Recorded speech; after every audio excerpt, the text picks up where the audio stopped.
Hello, Christ Community Church. Greetings from Christ Church in Davis, California.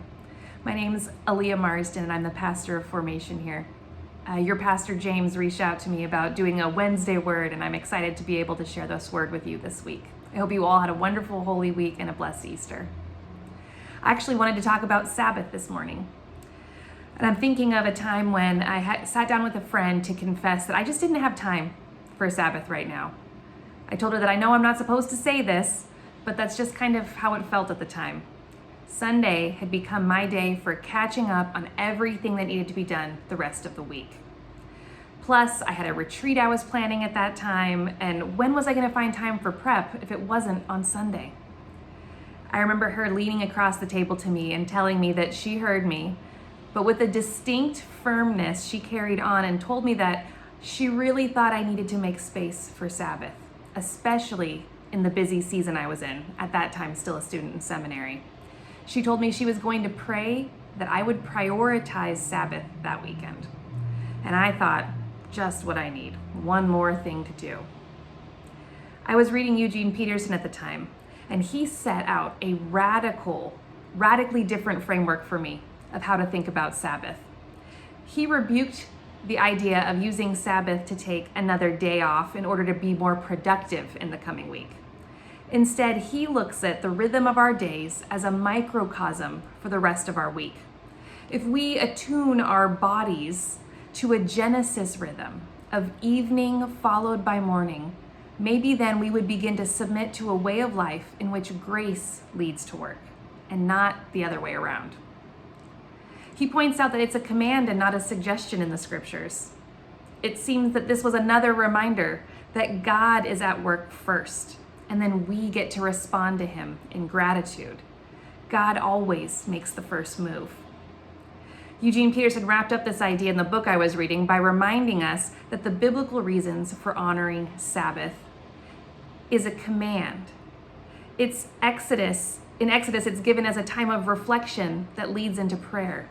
In Deuteronomy, in the scriptures, Sabbath is looked at as a time for play. Prayer and play. Could you use more of that in your life? I know I could. Prayer and play is two things I would love to just mark my life in general. Now, this practice benefits the individual as well as the community. Eugene Peterson wrote poignantly that Sabbath keeping was actually a way to keep from commodifying one another, where we tend to see our neighbor through a lens of utility. And he wrote, the moment we begin to see others in terms of what they can do rather than who they are, we mutilate humanity and violate community. That's a serious charge and an ugly reality that is easily spotted in our productivity-driven culture that overlooks the poor, the disabled, and the elderly for their lack in being able to produce. Thus, practicing Sabbath is actually a way to push back on that broken system that honors those who are sleek and fast and talented by rejecting the metric that we are only as valuable as what we are able to produce. Ministry and seminary at that point didn't feel like the most difficult places to step away from productivity, but it was all of the rest of my life that I was really struggling to prioritize.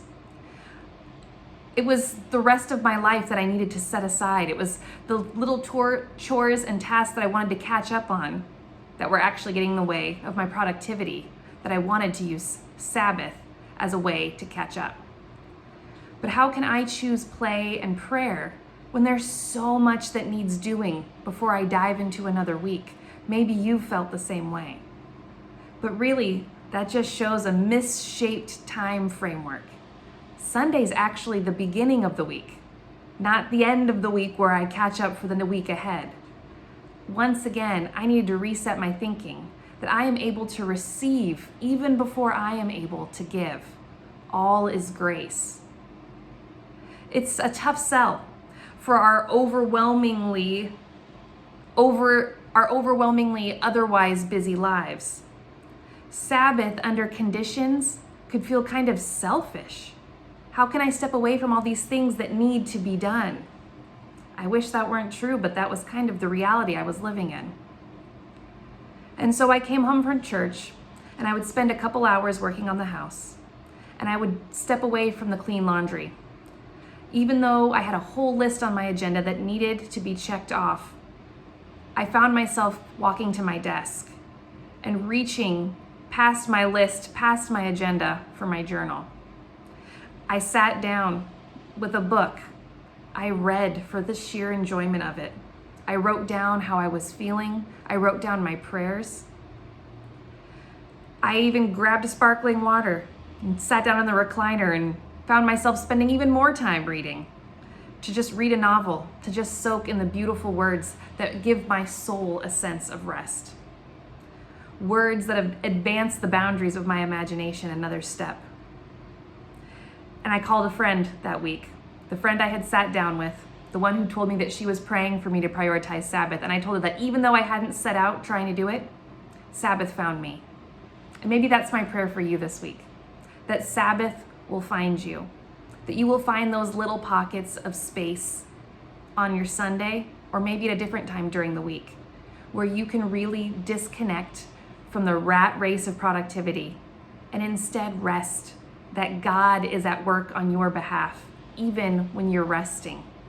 And that you don't have to rest just to make you a more productive member of society, but you get to rest, to pray and to play, just because God delights in you.